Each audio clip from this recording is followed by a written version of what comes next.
Tantor Audio, a division of Recorded Books, presents Two White Queens and the One-Eyed Jack by Heidi Von Palleske, narrated by Heidi Von Palleske. To the first twins in my life, Mother Doreen and Aunt Colleen, born of rape and full of rage and life, and to their mother, my grandmother Vera, who was a warrior woman all the days of her life, even though her youth was stolen at 16 years old, and to my daughter Kavanaugh, who is brave enough to speak out and claim her voice. To all the daughters of rape, the cycle ends here. The eye sees only what the mind is prepared to comprehend. Robertson Davies. 1. He was there when Johnny fell from the tree. The crack of the branch, that double sound, a crack, crack warning before the final, disappointing snap. Then, the slow-motion tumble through the air as the wood gave way. A slow-motion pantomime where the force of a turbo engine wouldn't be quick enough. He twisted and spiraled, taking leaves and twigs along with him. Those were the only sounds. The snaps, the cracks, and the rustles. Then finally, the thud of his body touching down. Hadn't they been warned about climbing? That smothering, mothering voice. Val, don't come crying to me if you break your necks. But that hadn't discouraged them. After Gareth emerged the climbing victor up to the tippy top and down again, it was Johnny's turn. Higher, higher, Gareth called out. Johnny, being light and adept, was only too happy to comply, until the top branches could not bear his weight. Surely it was not high enough to break his neck. It was only a few feet over their heads. An oversized bush, really, a hawthorn, Gareth thought. But perhaps that's just because of the word thorn following ha ha ha. But no one was laughing. No one ever laughed, and no one ever mentioned how Gareth had called Johnny a scaredy cat that hot afternoon. The scream sent Gareth running. After an initial pause of frozen realization, his legs moved on their own until he was nothing but pounding heart and pounding feet, faster and faster across the field, over the fence, past the barn to the driveway, and up the newly painted steps. Gareth, I told you, I just painted those. Johnny's mother Hilda shrieked, but one look at Gareth's face, and she began running in the direction from which he had just come. Finally, Gareth just stood there, catching his breath, squeezing his eyes, willing it all to go away. He didn't go back to the tree that day. Didn't want to see the blood or his screaming friend clutching his eye. He turned his face toward home, to the understanding embrace of his mother. Good thing it was his bad eye, his older brother Tristan declared when Gareth delivered the awful news. What do you mean, Trist? Their mother asked. Tristan regarded his mother with the weak disdain that only firstborns possess. He tossed back his mass of blonde curls and planted his feet squarely, hands on his hips. His knowing look to his younger brother, then his inhalation followed by a slow exhaled sigh, all pointed to the fact that he had been alive an entire year and a half longer than Gareth. He knew things. He knew all sorts of things. Well, if he can still see, then he only hurt the lazy eye. It's not the eye that does all the work. Then Tristan took his hand and covered one eye, and then the other, to make his point. You know, try it. See? Can't see. See? Can't see. And so, on one hot day at the start of June, Gareth's best friend lost an eye to a thorn bush, and it was discovered that Gareth's older brother was blind in one of his. It was far easier dealing with his brother's blind eye than his friend's. Nothing had really changed for Gareth's brother, after all. Tristan didn't think twice about it. He was used to being monocular, having had single-eye vision since birth. Sure, their parents fretted over it, but deep down Gareth knew that nothing had changed for Tristan that day. He was blind in his left eye when he woke up, and still blind in his left eye when he went to bed. Besides, the dud eye functioned as though it were a seeing eye. It moved as the good eye moved, following the stronger twin, never letting on that it was in any way less. But Johnny was another story. His new eye was, for the most part, unmoving. It was freaky how it sometimes stayed staring blindly ahead, while the other did as it pleased with no regard for the replacement eye. Gareth assumed that his friend's old eye hated the new one. It must have missed its matching eye and begrudged the new eye's placement in his friend's head. Johnny underwent surgeries and procedures throughout that entire summer.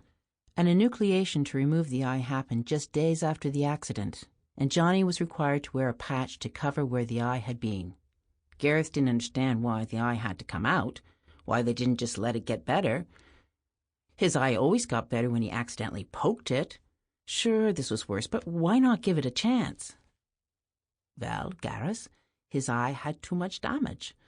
They had to take the eye out because if they didn't, then he could go blind in the other eye, Johnny's mom explained to him carefully with her deep, strange voice.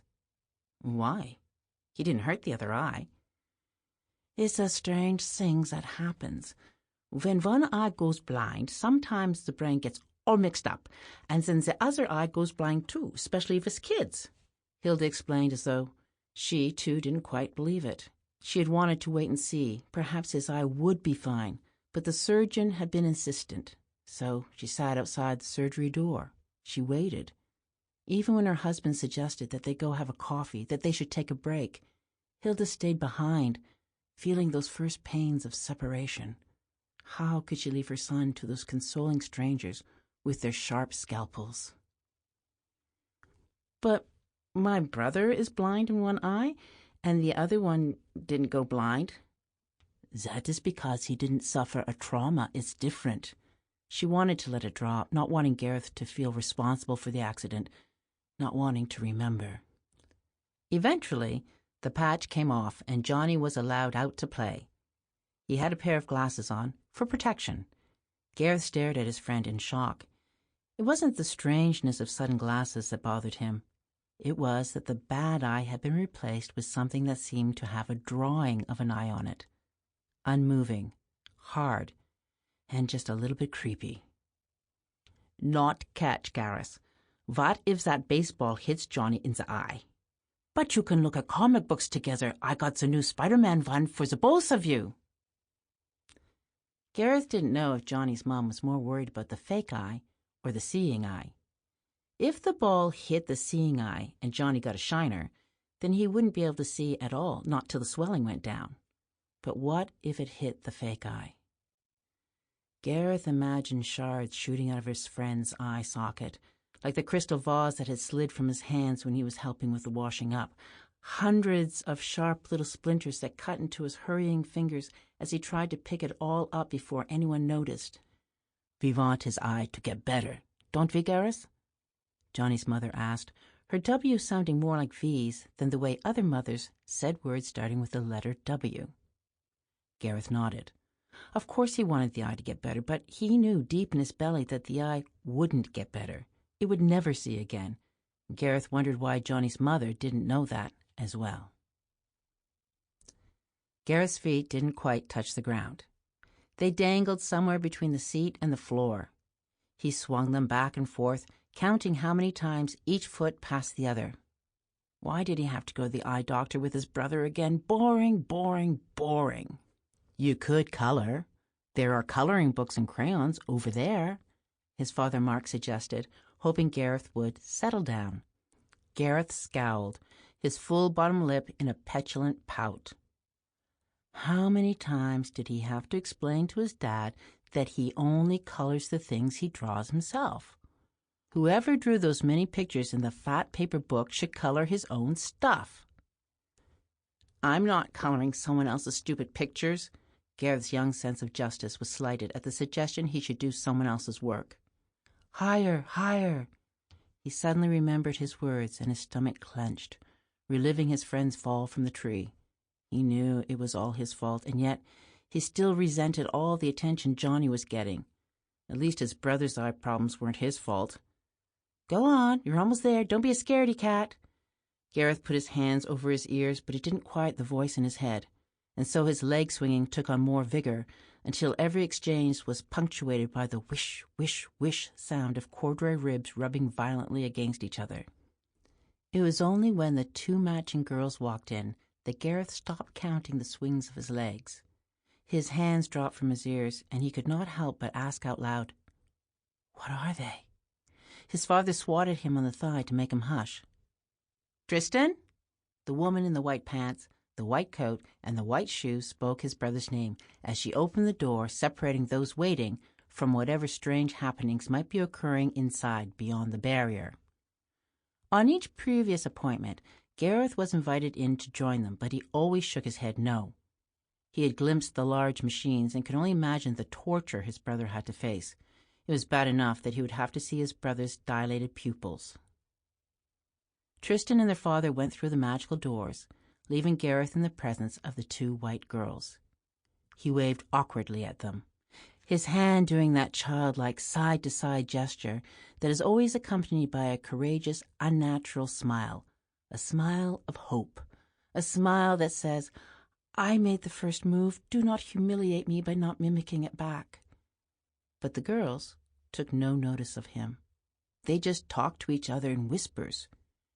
He couldn't quite make out the words, but what snippets he did hear were gibberish to him, a foreign language from some faraway place. "Den snippet up sem blondish boy? Yes, him den snippet good and still." They seemed the color of snow, with straight hair that blended in with their skin, so that you couldn't tell where their foreheads ended and the soft, downy strands of their hair began. And downy they were, with hair more like goslings' feathers than actual hair, pulling off their faces and into tight, long white braids, each secured with a blue bauble band popping out violently from a sea of white. Behind their thick lasses, Gareth could just catch a glimpse of pink eyes, circled by thick, snowy lashes. The pink ovals darted side to side quickly. He looked from one twin to the other, and yes, both girls had pink eyes, with dark reddish-black pupils moving back and forth, rapidly in small, slightly jittery movements. Bunny eyes, he thought. Scared bunnies, like the ones Joni's mother had in hutches. Pets, until they vanished, only to show up skinned and headless in the freezer. Gareth glanced at the coloring books. They were so close to the pale creatures. If he could only pretend to want one, he could creep closer and get a better look, figure out who and what they really were. "Don't stare," an old man bellowed in his direction. "Not polite to stare." The old man turned his attention to the girls, swatted them both on their backs, and ordered that they sit up straight.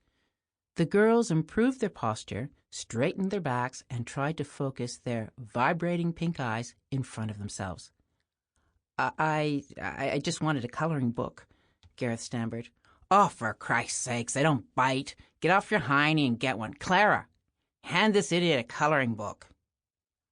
One of the matching creatures reached over and picked up a book. She brought it close to her face, to her vibrating pink eyes, and examined it. Then she discarded it. She picked up another and repeated the process. Each time she seemed to smile a bit more, enjoying the power she was building as she reached, lifted, examined, and discarded. Finally, she settled on the fourth book and, smiling broadly, held it to her chest as she crossed the waiting room floor before offering it to Gareth. It was only when he looked at the book with its missing cover that he understood her hidden message. There, flying amongst the flowers, was a pair of winged fairies. Outlines, no more, with uncolored insides as white as the girls looking over at him. Changelings, switched at birth and expelled from the fairy world, forced to live with the evil, fat old ogre. Gareth quickly glanced at the old man sitting there. White-ribbed socks, patent leather shoes in black and white, Bermuda shorts, and a stained, improperly buttoned polyester shirt. "You need some crayons with that, don't you?" Gareth shook his head. The uncolored fairies were perfect just the way they were. The albino twins were ready and waiting. Their hair was combed and braided perfectly. Their clothes, matching, were their best dresses. They had put on fresh white knee socks. Even their shoes, Mary Jane's, were polished and shiny. After all, their mother was coming home for a visit, so everything had to be perfect. They saw her only intermittently, weekends mostly, when she was well enough to see them. On those days, they would ride in their uncle's second-hand station wagon with its fake wood sides and backward-facing seats. They always took those seats, looking at what had already been, what they were leaving behind. They would hold hands as they watched the scenery fall away from them as they sped toward the little yellow cottages on the shores of Lake Ontario, past Lynn Creek where the swans and geese nested, beyond the Girl Guide camp where city guides and brownies could experience the joys of nature away from their concrete lives, and then along a gravel road that wound past a small hospital and weaved benignly to the little yellow cottages. They thought it unfair that their mom got to stay there on her own, staring out of the water, while they were shuttled between disgruntled relatives, and worse, they had to go to school to learn things like how to lie low, how to seem invisible, and how to be deaf to the jokes made about them. What did she do there all day, their mother? Probably not much, since she said and did so little at home, just stared ahead, counting the minutes. The only difference was that when she was home, the girls had to put a special effort into behaving. No fights, no bickering, and not too much noise. Then, only then, at the end of the day, she would come and kiss their foreheads, tuck them into bed, snug as a bug in a rug.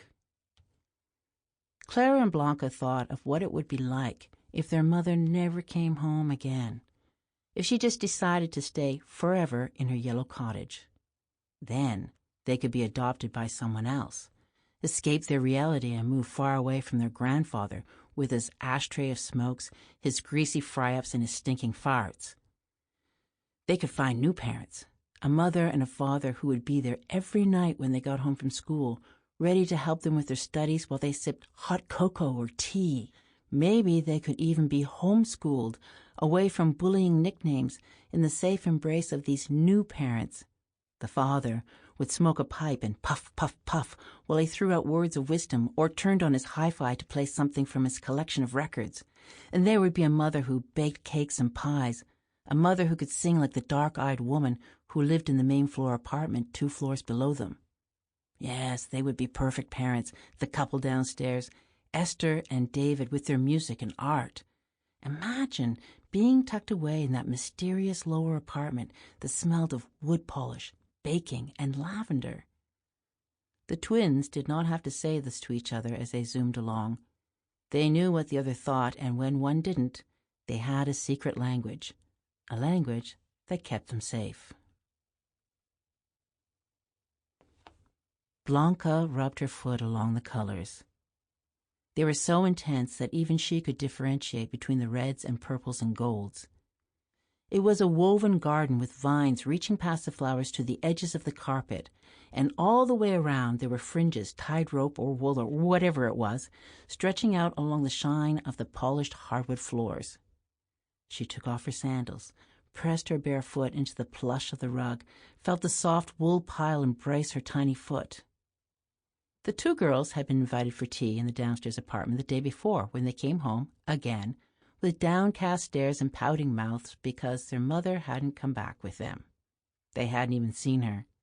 She'd had one of her episodes again and was in the big building being watched after a treatment. To the twins, it was just another disappointment that they could lock away in their treasury of childhood memories. And so, when Esther saw them, she gave them each a piece of poppy seed cake and told them to come by the next day for high tea. After church, she had said, and told them not to change out of their Sunday clothes. That's how the girls knew how special high tea had to be. Clara sat waiting, her tiny body trembling with anticipation. She'd never had high tea and didn't quite know what to expect. She only knew that manners were in tall order. It all sounded so special. As special as the pictures on the wall, they had to be special because there were huge gold frames around them. Clara got up from her chair and approached one of the paintings. As she got closer, she saw that it wasn't flat like the pictures they had in school and at the library. It had texture that seemed to swirl toward her. She wanted to get closer, to run her hand over the paint, feel the 3 dimensions. But then, when she got close, she realized that the woman in the painting was completely naked. Why, she wondered, Didn't she put on her underwears before she was painted? They had never been all the way inside the lower apartment before, only glimpsed what they could whenever the door was opened, always too quickly for the girls' curiosity.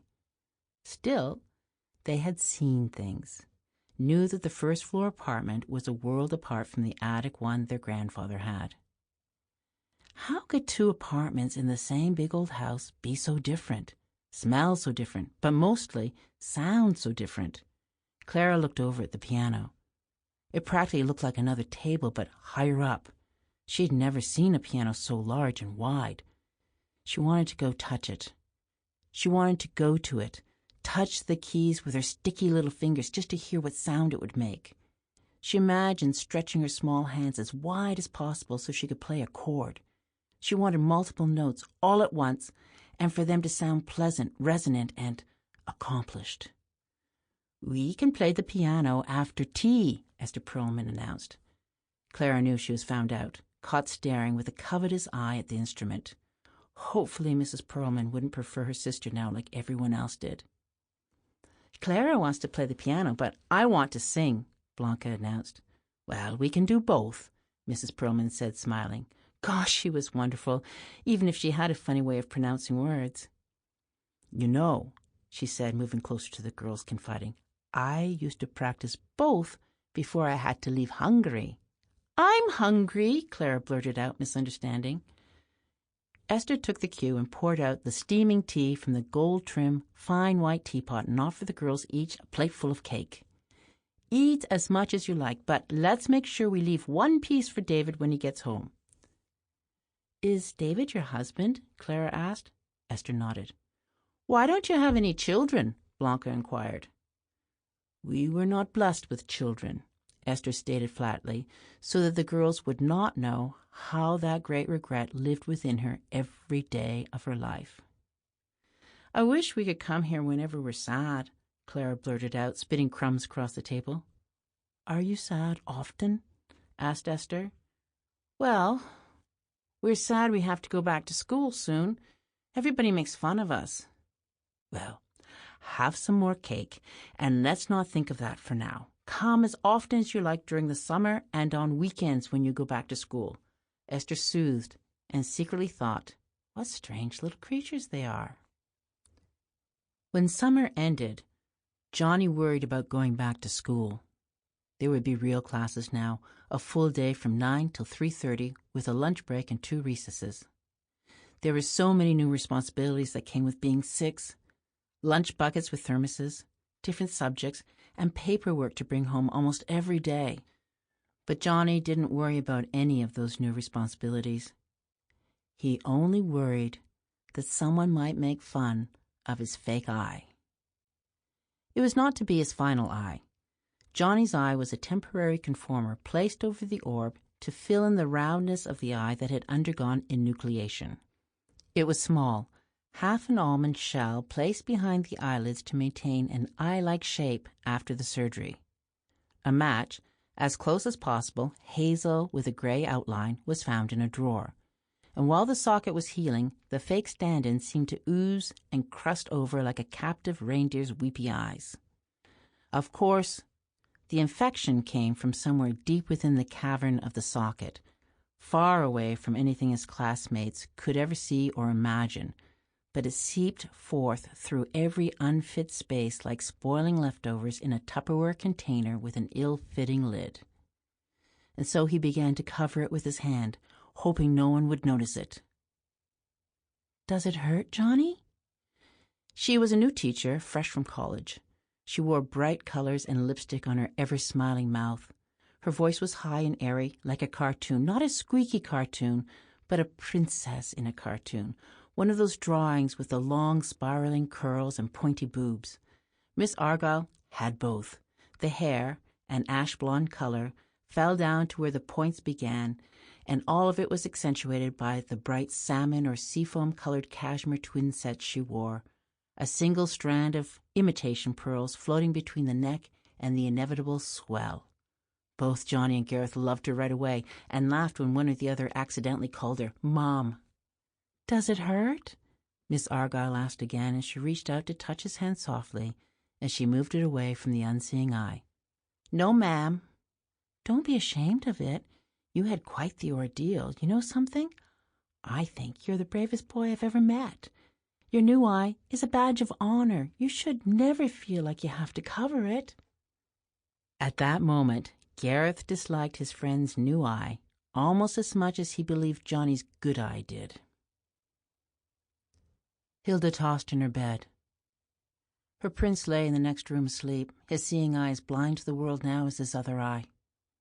She knew it would be a restless night, knew that the only cure would be to pick herself up, move away from her husband, and creep into her boy's room. How much more sturdy her girls were, playing double dutch and clapping hands. What was that rhyme they sang over and over again? "Miss Mary Mac, Mac, Mac, all dressed in black, black, black, with silver buttons, buttons, buttons." How much easier it was for this generation, protected by games and optimism, protected by a look to the future. Her girls faced life head-on, both eyes open, but not her son, not him. Even when he had two eyes, he was always just a bit more hesitant. She opened his door, the knob whining under her grasp. She went in to have a look, peaceful and still. With eyes entirely closed, he looked normal to her, handsome, an angel, perfect, unmarred, and content. Did he dream with the perspective he once had, with two seeing eyes instead of just one? Hilda could remember the last time she dreamed, or the last time she slept through the night. She had been avoiding sleep as much as she had once embraced it as a child. When she was young, no one ever had to suggest that it was bedtime to her. She would finish her evening meal and then take herself to bed, eager to experience the world of her imagination. She believed that her imaginary dream world was every bit as real and a lot more inviting than her waking world. She had been bullied when she was young, teased to try harder, go further.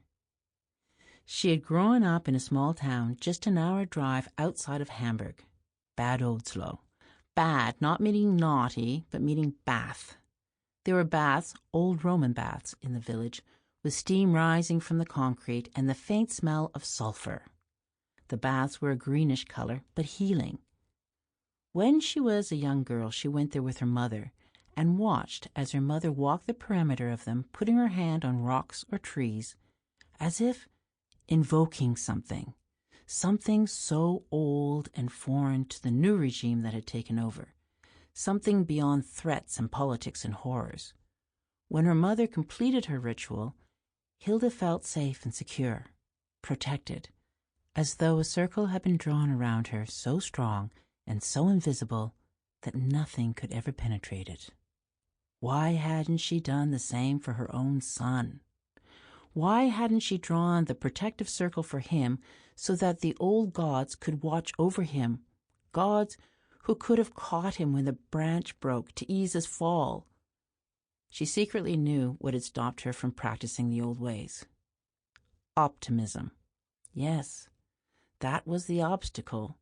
She had been seduced by hope, believing she was in a new world with a new chance and a new beginning. Surely the protection of old spirits had no place in Canada. Hilda stared at her one-eyed son in his Spider-Man pajamas sprawled crossways along the twin bed.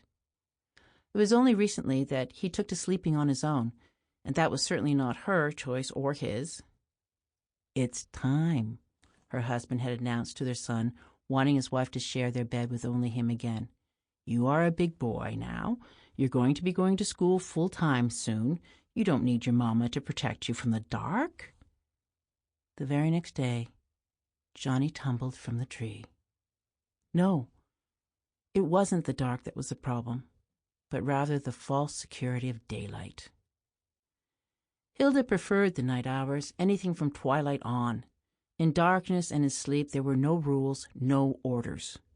Daylight meant obeying. It meant schedules and rations.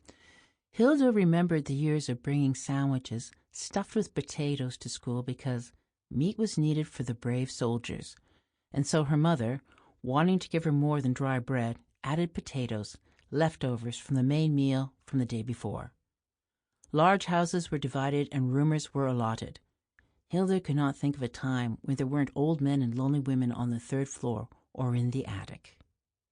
There had been a woman who helped with peeling the potatoes who always wore an apron. Sample complete. Ready to continue?